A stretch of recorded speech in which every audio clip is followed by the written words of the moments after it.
नमस्कार साथियों, आज गोवर्धन पूजा के उपलक्ष्य में आप सभी को ढेर सारी बधाई शुभकामनाएं प्रेषित करना चाहती हूं।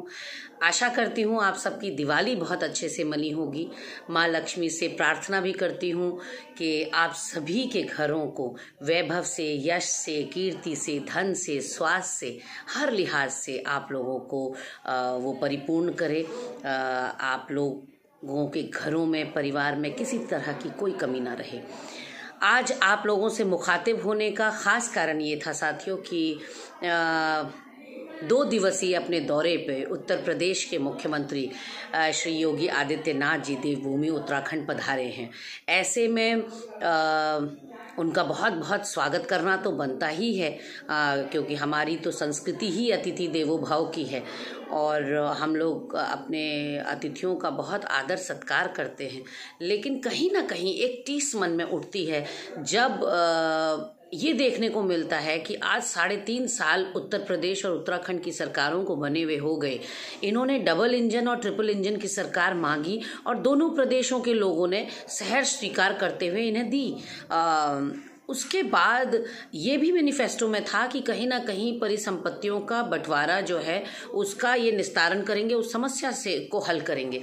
लेकिन अब देखने में आ रहा है कि इतना लंबा समय बीत जाने के बाद भी उत्तराखंड को उसका अधिकार नहीं मिल पाया। साथियों, आपको सबको पता है कि उत्तराखंड कमोबेश एक नया राज्य है, एक छोटा राज्य है, एक गरीब राज्य है। मैं तुलना कर रही हूँ उत्तर प्रदेश से, और संसाधन कम है उत्तराखंड के पास, देवभूमि के पास। तो ऐसे में एक बड़े भाई की जिम्मेदारी कई गुना बढ़ जाती है उत्तराखंड की तरफ। और जब अपना ही उत्तराखंड का लाल वहाँ पर मुख्यमंत्री के रूप में हो तो अपेक्षाएं कई गुना और बढ़ जाती हैं।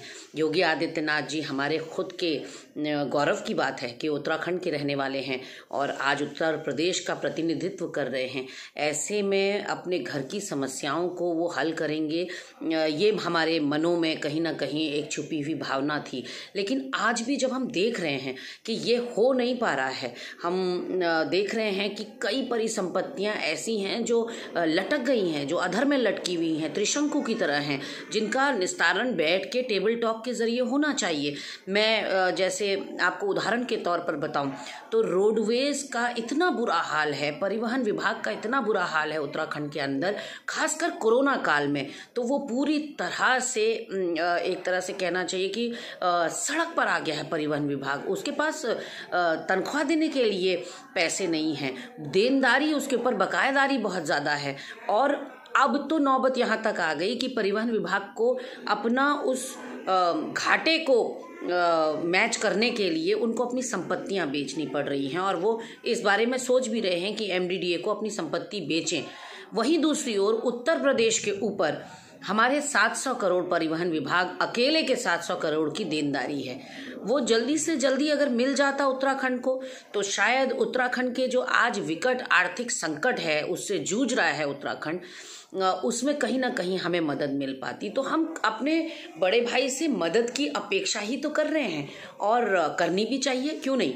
आप केदारनाथ बाबा के दर्शन के लिए गए और मुझे लगा कि सोने पे सुहागा हो जाता अगर आप साथ के साथ मुख्यमंत्री त्रिवेंद्र रावत जी के साथ मिलकर हमारी तमाम जो परिसंपत्तियों का हमारा बंटवारा होना है उसके ऊपर भी थोड़ा जिक्र हो जाता, उसके ऊपर चर्चा हो जाती, चिंतन मंथन हो जाता, तो उत्तराखंड लाभान्वित होता।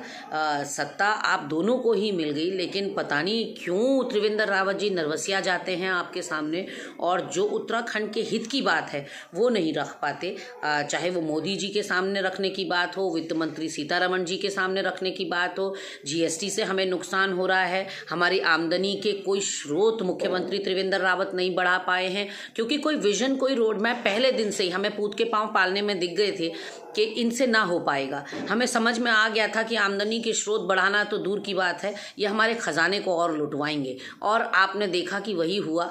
आए दिन हर महीने बाजार से 300 करोड़ के करीब रुपया उधार लिया जाता है और उससे कर्मचारियों की तनख्वाहें जो हैं बांटी जाती हैं। तो कहीं ना कहीं वित्तीय प्रबंधन के मामले में इतना बुरा, मतलब फेलियर तो छोटा वर्ड है, बहुत ही ज़्यादा बुरा साबित हुई है उत्तराखंड के लिहाज से, वित्तीय प्रबंधन में उत्तराखंड सरकार, त्रिवेंद्र सरकार।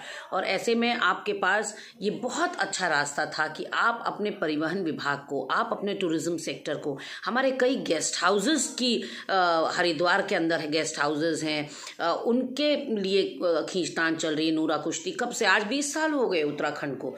कम से कम हमने इतना तो प्रण लेना चाहिए कि हम लगातार टेबल टॉक्स करेंगे, हम लगातार उत्तर प्रदेश की सरकारों के संग। और मुझे हैरानी तब होती है जब सपा और बसपा की सरकारें थीं यहाँ उत्तर प्रदेश में, तो यही भाजपाई थे जो बहुत मुखर होकर परिसंपत्तियों की बात किया करते थे। आज सबने मुंह में टेप लगा लिया, सब मुंह सिल कर के बैठ गए हैं परिसंपत्तियों के मामले में। उत्तराखंड जाए भाड़ में, इनकी बला से इनको कोई मतलब नहीं है। इसलिए अब गुस्सा आता है साथियों कि क्या केवल आप वहां भ्रमण के लिए आए हैं? उत्तराखंड तो पूरा घुमा हुआ है योगी आदित्यनाथ जी का, केदारनाथ बाबा जी के दर्शन भी कई बार किए होंगे।